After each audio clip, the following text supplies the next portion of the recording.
Australian transport systems have a plethora of schemes in place for hearing individuals. However, there is next to nothing implemented for those with hearing difficulties or loss. Other forms of disadvantages, such as mental health conditions, learning difficulties, or non-English speaking backgrounds, aren't being considered on an equal level either. In Australia, there are approximately 30,000 deaf Auslan users, as well as 1 in 6 Australians being affected by some degree of hearing loss. Reports show that 45% of the population will also experience a mental health condition during their lifetime. 7% of children aged 0 to 17 will experience some form of disability. 18% of public transport users are either school children, concession, or youth. 1 in 3 people between the ages of 65 and 74 have experienced hearing loss, and nearly half of those older than 75 have difficulty hearing. 25.2% of public transport users are senior citizens. Having access to public transport is a major factor for hearing impaired people. Many hearing impaired people find it difficult or confusing when taking public transport due to the inability to effectively communicate where they want to go.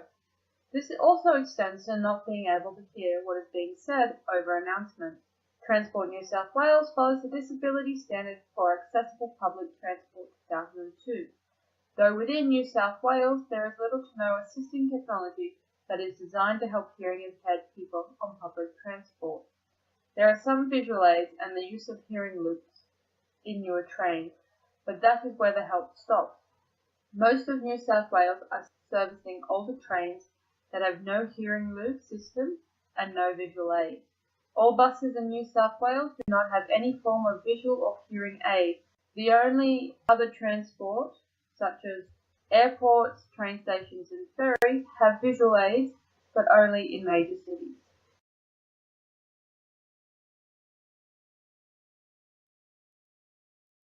Enhancements and improvements upon the current systems and practices in Australia in the public transport sector would greatly improve the travelling experience of the deaf or hard of hearing individual. There is a range of possible improvements that could be made in the public transport systems with a focus on accessibility and equality for those with hearing difficulties. An accessible phone app that is publicly available could be used to enhance communication for airports, buses and train services, live captioning in all trams, trains, buses and transport stations showing updated information about the upcoming transport services.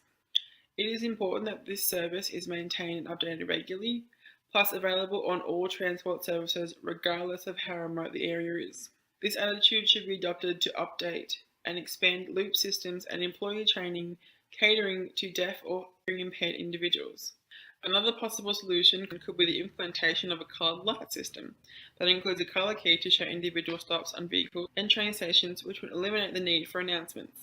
This system could be tailored for emergency situations where all the lights would flash a colour assigned to the emergency. This would assist in reducing panic and reduce the need for deaf people to become dependent on others to guide them, allowing for independent thought and decision making. These changes would shift Australian practices towards a social model, where society recognised that minority groups shouldn't have to bear the whole burden in order to navigate public spaces safely and equally.